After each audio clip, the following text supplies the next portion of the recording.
Hey everyone, it's Mace1370. Today we have a guild war against Talentless, one of the top GVG guilds, and we're going to get right into it here. This first round is against Trap Trix S. His first round is Fire Charlotte, Landy, and Troublemaker Crozet, so I'm going to bring a Caesarea-based comp. His second comp has Bellion and Rimuru, so I want to use Fire Charlotte here, thinking that Bellion will push Fire Charlotte up with the AoE attacks and give her attack buff and just let me out DPS the team. For this first round, I decided to use Cerise as my activator for Caesarea. I could have used Ran, but I think Cerise fits better here for a couple reasons. One, Cerise's S3 is element neutral, so I don't have to worry about getting, the elemental disadvantage against Landy, whereas Ran would have that problem, so he might not strip her, right? So I think Landy is better just for that reason alone. Another reason is that Cerise brings a lot of control, so she'll be able to stun either the Charlotte or the Troublemaker Crozet, depending on, what happens. For the third supporting hero here, I brought Milim. She brings more damage, she brings a book. A lot of people run their Troublemaker Crozets on Holy Sack, although it looks like this one is Guide to a Decision, and the extinction from Milim could be nice. The book here is useful just in case I wanted to soul burn and put another bomb out with Summertime Asaria. Unfortunately, I got 15%ed there on the Fire Charlotte, so we didn't get a bomb on her, but that's no big deal. We have Milim coming up here who will be able to soul burn and give herself attack buff and then kill something. So I think I just decided to go into Landy. I don't want to get AoE'd. Charlotte is completely debuffed, so I don't have to worry about really her doing any damage at all, since she doesn't have attack buff and she'll just hit one target. So we can go ahead and get Landy off the map here, so that's less damage that we have to take. I will protect my people. So now we could stun Charlotte, or we could stun Troublemaker Crozet. Troublemaker Crozet still has his cleanse, so stunning Charlotte probably won't do a whole lot. So I decided to stun the Troublemaker Crozet instead, so we're just going to finish him off. Got a nice dual attack there from the Milim. And now we just have to work on Charlotte. She is restricted, so I don't have to worry a ton about, her getting pushed up. She's slowed, so we're going to get plenty of time to hit into her. Milim activates her skill 2 here. And it was actually Charlotte that was on Holy Sacrifice, so that's kind of funny. But we get plenty of turns here still, so we can strip... I hope we'd strip away the barrier, but we don't. So Charlotte might get an attack here into us, which would kind of be annoying. We are able to get the barrier off, but she has her skill 3. So if she gets a skill 3 off, I don't think it's enough to kill anyone, though. And Milim comes in for the kill. Alrighty, so that's round 1. Sometimes, with these GVG fights, putting things like Holy Sack is a really good idea, so I thought that was a really smart decision, since if your Charlotte can get one hit in, you never know. She may crit and take out one of your opponent's units, and that can be really valuable, especially if, it's towards the beginning of a guild war, and you still have other hits to do. So this round 2 here is basically just going to be a grindy matchup. I figured Bellion would probably be on injury, but Blue Crow I thought would still be okay here since Rimuru would go into the Blue Crow, and I figured that would activate him.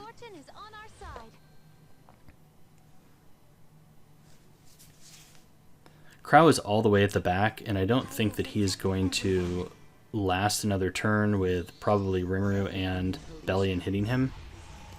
So I decided to heal him up with Ruel. Kind of annoying that he took so much damage.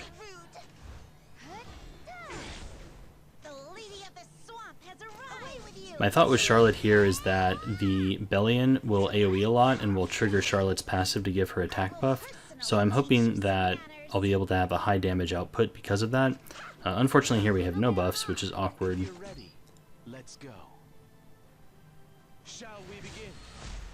Because we held Crow's S2 for the first turn because I didn't want Rimuru to give everyone on that team defense buff.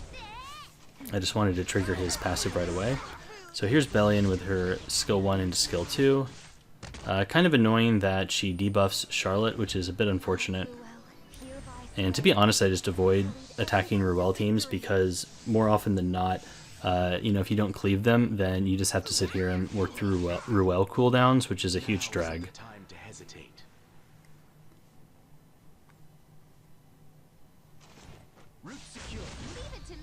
We attack the Rimuru. And he has his Analyze up again, which I wasn't really expecting. I wasn't keeping track of it. I thought he had like another turn though. But it actually I think works out for us since this will put Crow into horse range. Kneel before me and pay your respects. So we can skill 3 here with Fire Charlotte. She has Misty buff, but she also has Symbol, so that takes away a lot of the disadvantage of Misty buff. That said, we still do miss the Rimmer, but 1 out of 3 is fine. Put out a decent amount of damage here. And now Ruel is out of cooldowns. So this is probably a good turn to horse. My defense buff is going to go away, so the barrier from horse will help keep Crow alive. I'm debating who I want to attack with horse here. It's annoying that Ruel has a shield up, so I'm definitely not going to kill her if I horse, but honestly I think we just need to kill the Ruel since whether my Charlotte has attack buff is a bit RNG based, you know, on Bellion triggering an attack. So if we didn't get attacks from Bellion, then we may not be able to overcome Ruel's healing output, right? So I go for the Ruel here, and we're just going to try to finish her and then out-sustain the Bellion and Rimuru damage in the meantime. Luckily, we did not have attack buff get stripped there. That would have been very annoying. And I've managed to almost equally kill every single unit on the opponent's team, allowing them to cycle back around, so that was well played on my part. And I guess if I had held horse, I guess Crow probably would have died because the barrier, right, kept him alive to this point. If I didn't horse, he wouldn't have had the barrier, and he'd probably just be dead here. I was going to say this would be a good point to horse as well, but annoyingly, I do not have attack buff on Charlotte again, so now we can put defense buff, so this will give her back her AoE status. And here's a counter from Bellion giving Charlotte attack buff. May the light guide us. I think I just need to skill 3 on Crow here because he's essentially dead, and I want to keep his mitigation on my side. 1 or 2 more hits of Charlotte should be all I need to finish this off. This is unfortunate though. The Bellion is going to taunt the Charlotte, so I won't be able to skill 3, but I think I have 15% actually, so that works out in my favor. So we get to skill 3 here for higher damage output with attack buff. Okay, and that'll be round 2. There's a reason they call me the Saint of Light.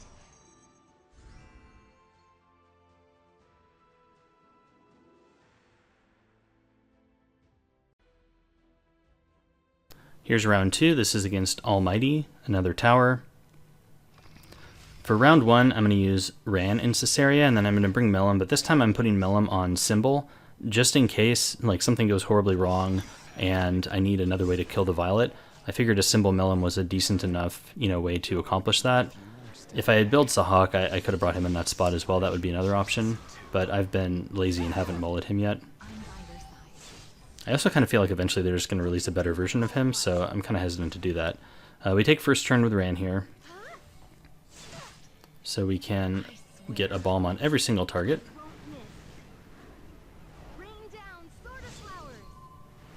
Trigger the bombs, and that should be pretty much round 1.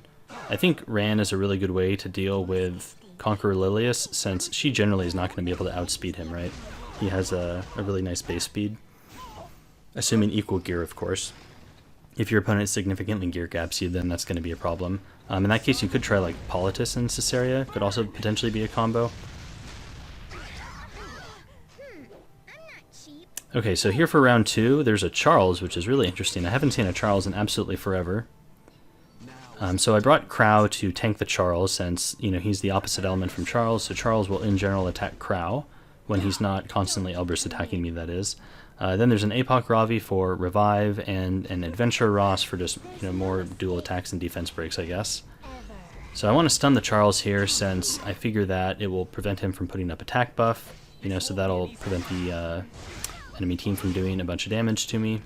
Of course he immediately S1s into S2 because he's Charles. Ravi will skill 3 into Maid, but she has defense buff and Aureus from Crow, so she's more than fine.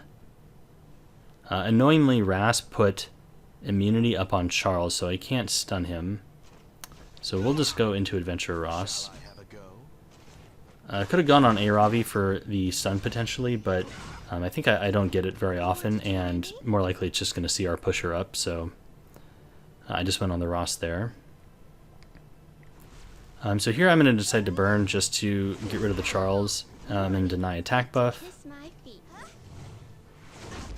And look at that, it's another Holy Sacrifice. Surprise. So I don't remember if Elber shows up at the beginning of the fight or not. I wasn't really looking for it. Like I said, it's been a long time since I've fought a Charles. Holy Sac is, again, it's a nice idea since in a GVG setting, right, all you really need is sometimes just to have your team get one attack and you might be able to kill someone on the enemy team, which is, I think, the most you can honestly hope for these days. So Holy Sac can definitely do that. And a lot of people are just going to treat your Charles like he has counter set on anyways.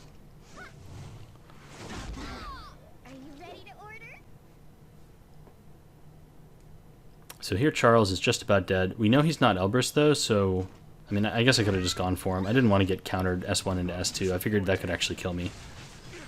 He's actually hitting pretty hard. So we just go on the ARAS there instead. The Aravi also hits pretty hard. So could horse. I also want to get defense buff up, but horsing would be really nice. We can definitely kill the ARAS. I don't think it'll be enough to kill the Aravi though. That would be the greedy play, is to go for her. But she has defense buff and we're only getting one attack from Stenny, so I'm just going to kill the Aros. I know I can get rid of him.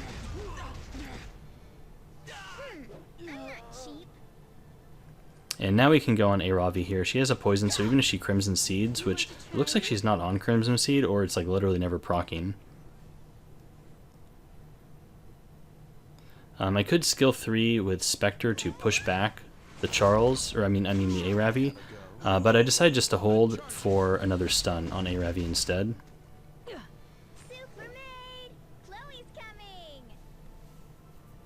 I also debate about skill 1ing here to CR push my team, but I decided instead just to put up revive and attack buff with Maid.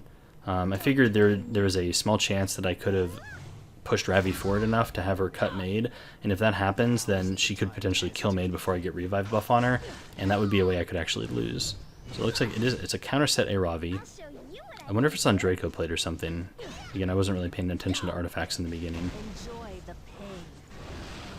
Alright, so here's the skill 3, and so many people have died now, it actually kills my Maid.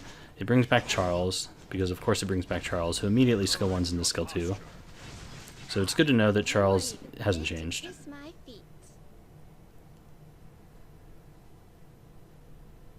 I know he's not Elbrus, so I could potentially ignore him and maybe try to go on the Aravi. But I don't think Aravi can solo me, so I think just killing the Charles and continuing to work on her is the right choice. I think if we leave the Charles alive, there's a potential where we die because we take too much damage randomly from like a counterattack or something. And that was actually a really scary dual attack from my Maid there, because that could have procced a counter, and that would have been bad, because that would have killed Maid.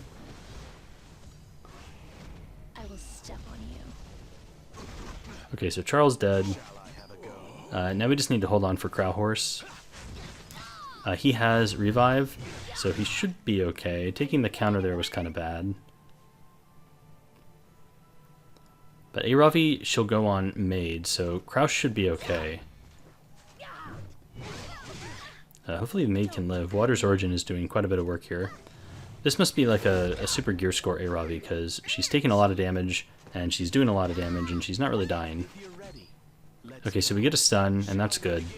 So that means that I think we're pretty much going to be safe until Crow can come back around and horse and kill her.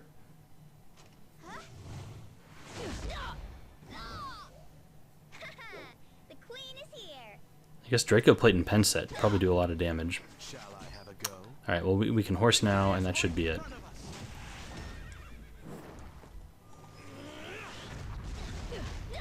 Okay, yeah, that's that round.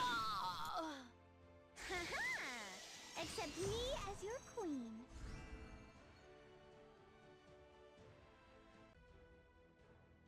Okay, this last fight is against Razor Edge. He is the stronghold.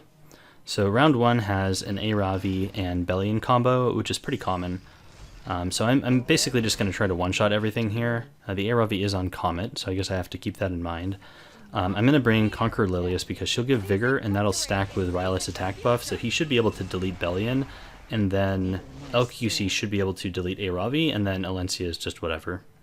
I can probably just provoke her with Conqueror Lilius, and then that'll prevent her from putting up defense buff on the enemy team. So my Rylet is ahead of Bellion.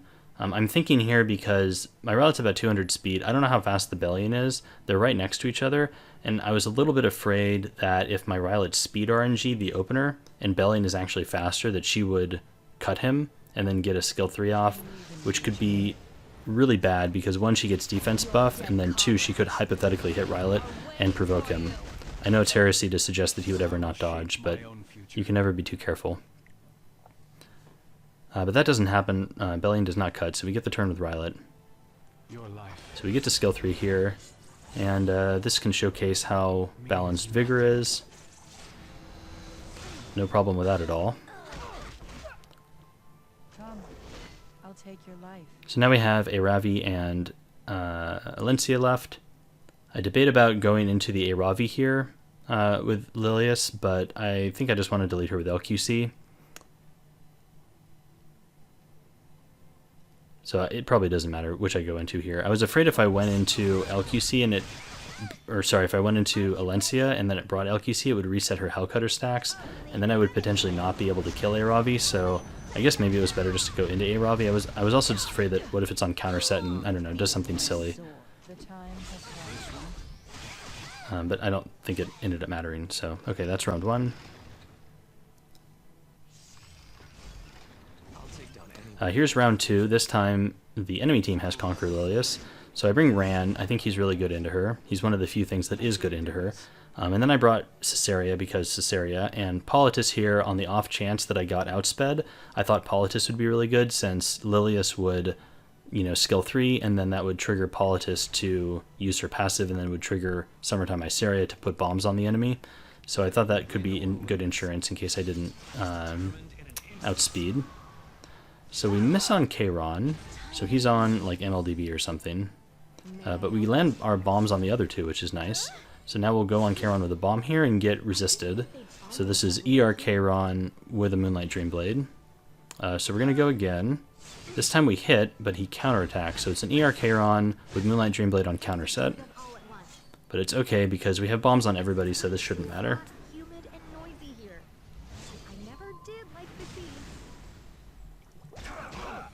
Okay, and they get deleted, and Kayron is stunned, so it doesn't matter that he's immortal. Skill 3 here with Politis. And this fight is over. So thanks for watching. Let me know in the comments below if you would have taken different teams, and Happy New Year. Have a good one. Later. I didn't think they'd follow us all the way here. The situation is critical. It's only natural. But still, I shouldn't brag.